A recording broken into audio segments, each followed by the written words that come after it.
Association power development department की तरफ से आज ये प्रेस कॉन्फ्रेंस में सभी जेएंडके की मीडिया का बहुत बहुत स्वागत है।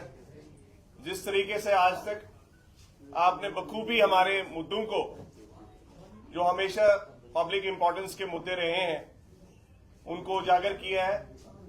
आज भी इसी कड़ी में हमारा जो संघर्ष 2021 से चल रहा है, पहले हमने जम्मू कश्मीर के एसेट्स को बचाने के लिए एक लड़ाई और प्राइवेटाइजेशन को किनारे पे करने के लिए एक जद्दोजहद की, जिसके आप साक्षी हैं। आज की डेट में भी बहुत सारे ऐसे इश्यूज हमारे सामने आ रहे हैं जो अभी तक अनरिजॉल्व हैं। जो 2021 का एग्रीमेंट हमारे साथ रात को 12 बजे किया गया था, जिसमें अभी भी रेगुलराइजेशन ऑफ इंजीनियर्स का मुद्दा जो है अभी तक पेंडिंग है। हमारे जो चीफ इंजीनियर्स हैं, मैनेजिंग डायरेक्टर्स हैं, सुपरिटेंडिंग इंजीनियर्स हैं, एक्सियंस हैं, ये सभी लोग रिटायरमेंट पे जेई या एई की तनख्वाह पे सुपरएनेट हो रहे हैं। इनकी जो पेंशन है इनके काउंटर पार्ट से बहुत नीचे फिक्स हो रही है। ये एलजी साहब ने उस टाइम पे डिसीजन लिया था स्टेट एडमिनिस्ट्रेटिव काउंसिल में कि इसको 2 महीने के अंदर अंदर कंप्लीट किया जाएगा प्रोसेस को, और इन सबको रेगुलराइज किया जाएगा। लेकिन आप सबसे मैं ये साझा करना चाहता हूं, हमने हर प्रकार की कोशिशें की और पिछले 10 महीने में डिपार्टमेंट की तरफ से अभी तक एस्टैब्लिशमेंट कमेटी के पास प्रपोजल तक नहीं भेजा गया। जो क्वेरीज वहां से लग के आई थी उसको साल भर से अपने पास डिपार्टमेंट ने रखा, और उसको रिजॉल्व न करने की वजह से हमारे इंजीनियर्स लगातार सफर कर रहे हैं। और जिस वर्कफोर्स में एक डिमोरलाइज्ड इंजीनियर्स और डाउन द लाइन स्टाफ बैठा हो, उसको टर्न अराउंड की तरफ लेना बहुत मुश्किल है। जबकि हमारी अकाउंटेबिलिटी फिक्स करना, हमारे लोगों की सस्पेंशंस करना, आपको पीछे पता होगा कि हमारे इंजीनियर्स को सस्पेंशन में भी रखा गया। जबकि रेवेन्यू में जम्मू ने काफी इंप्रूवमेंट की और ईयर ऑन ईयर बहुत सारा रेवेन्यू जो है रियलाइज भी किया, और कश्मीर में भी काफी सारी प्रोग्रेस हुई है। और हमेशा इंजीनियर्स की अकाउंटेबिलिटी क्यों? At the same time bureaucrats की अकाउंटेबिलिटी कौन फिक्स करेगा? मुझे बताइए, इस यूटी में कौन से ऐसे ब्यूरोक्रेट पे कोई एक्शन लिया गया कि उसने अपनी परफॉर्मेंस और प्रोग्रेस के लिए क्या किया है? उनके एपीआर किसी ने साइन करते हुए पूछा कि आपने कितने लोगों की एचआर इश्यूज सॉल्व किए, आपने कितने लोगों की रेगुलराइजेशन की, आपने कितने टेलीविजर्स को परमानेंट किया, आपने कितने इंजीनियर्स की जो प्रमोशंस थी उनको रेगुलराइज किया, आपने क्रिएशंस क्या की, आपने इंफ्रास्ट्रक्चर के रहते हुए मुझे बताइए 1981 का जो इंफ्रास्ट्रक्चर है उसकी भी वैकेंसी पोजीशन को अभी तक फिल नहीं किया गया है। आज भी हमारे एक्सेंस 50 से ज्यादा खाली पड़ी हैं पोस्टें, 150 से ज्यादा एडब्ल्यूज की पोस्टें खाली पड़ी हुई हैं, एईज की, जेईज की 450 जेईज की वैकेंसीज खाली पड़ी हैं। मैं एसएसआरबी को भी ये यहां से चेतावनी देना चाहता हूं कि जम्मू कश्मीर के पावर इंफ्रास्ट्रक्चर के साथ आप खेल रहे हैं जब आप रिक्रूटमेंट नहीं कर रहे हैं। आप रिक्रूटमेंट को सिर्फ एम्प्लॉयमेंट के नजरिए से ना देखिए। जो सरकार इतना पैसा रिक्रूटमेंट, ये अपने एसेट्स को क्रिएट करने के लिए 5000 करोड़ का इन्वेस्टमेंट जो है आरडीएसएस के थ्रू कर रही है, उसको मॉनिटरिंग से उसकी सफर हो रही है, because SSRB is delaying the recruitment process. Junior engineers जो है 8 साल से पीडीडी के कॉर्पोरेशन में रिक्रूट नहीं हुए। ये आज की डेट में हमने सरकार के साथ मुतालबात जो है गाइडेंस काउंसिल के थ्रू, हमारी एपेक्स बॉडी है गाइडेंस काउंसिल जिसमें चीफ इंजीनियर्स भी पार्टिसिपेट करते हैं, उनके थ्रू हमने 30 दिसंबर का गवर्नमेंट को अल्टीमेटम दिया है, और ये हमने 4 दिसंबर को ऑलरेडी नोटिस सर्व किया है। आपके प्रेस के थ्रू हमने ऑलरेडी प्रेस स्टेटमेंट्स पहले भी दी, और आज इस प्रेस कॉन्फ्रेंस के थ्रू मैं आज exactly nearly 12 days are left for the day, और मैं नहीं चाहता कि 2021 के हालात सरकार के सामने बनने के लिए हमें मजबूरन ऐसे हालात क्रिएट किए जाए। मेरी सरकार से यही रिक्वेस्ट है, एस्टैब्लिशमेंट कमेटी की मीटिंग कन्वीन की जाए फौरी तौर पे, और ये जो रेगुलराइजेशन का मुद्दा है इंजीनियर्स का, इसको इमीडिएटली एड्रेस किया जाए।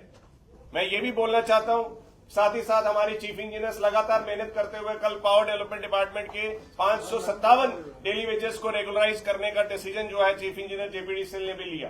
तो जो हमारे इंजीनियर्स हर लेवल पे अपनी पीडीडी कम्युनिटी को और ओवरऑल पब्लिक को सर्व कर रही है बखूबी तौर पे, लेकिन as far as his own emoluments are concern, as far as his own social status is concern, that is being degraded and disillusion.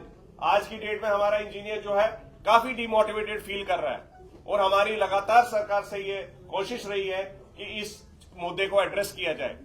इस जो 30 तारीख का प्रोटेस्ट है उसके वजह से मैं आपको बताना चाहता हूं कि सभी पावर डेवलपमेंट डिपार्टमेंट की यूनियंस का हमें सपोर्ट मिला है और 30 तारीख को जो है पूरा मन जो है एक प्रोटेस्ट किया जाएगा।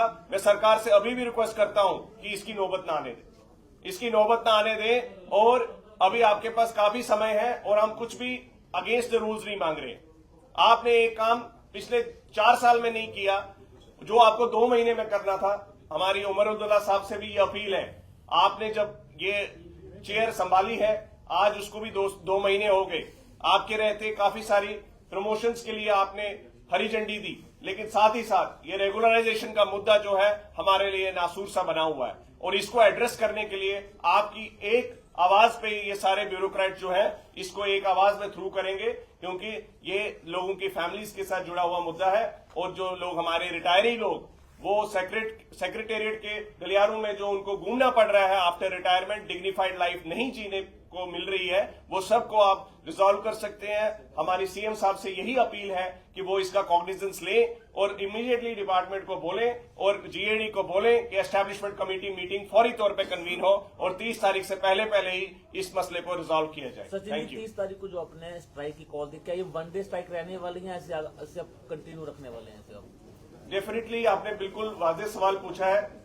जिस तरीके के अभी हालात बन रहे हैं, मुझे लगता है कि 30 तारीख को जब ये हड़ताल की अगर नौबत आती है तो कोई भी रेजोल्यूशन अगर उस दिन नहीं हुआ होगा तो उस दिन जो जनरल काउंसिल एक साथ पूरे डिपार्टमेंट की बैठेगी, आपने पहले भी देखा है 2000 से ज्यादा लोग वहां पे एक साथ बैठेंगे, फिर सरकार के लिए वो सिचुएशन संभालना मुश्किल होगी और हमारे लिए भी वो मुश्किल हो जाती है। इसलिए मैं सरकार से अपील करता हूं कि इसको लाइटली ना लें और इमीडिएटली इसमें कोई भी आपको हम विद इन द रूल सब कुछ मांग रहे हैं, इसमें कोई भी 1 रुपए की आपको एडिशनल इंप्लीकेशन नहीं है। जो भी चीजें हैं उनके ड्यू और लेजिटिमेट राइट्स हैं।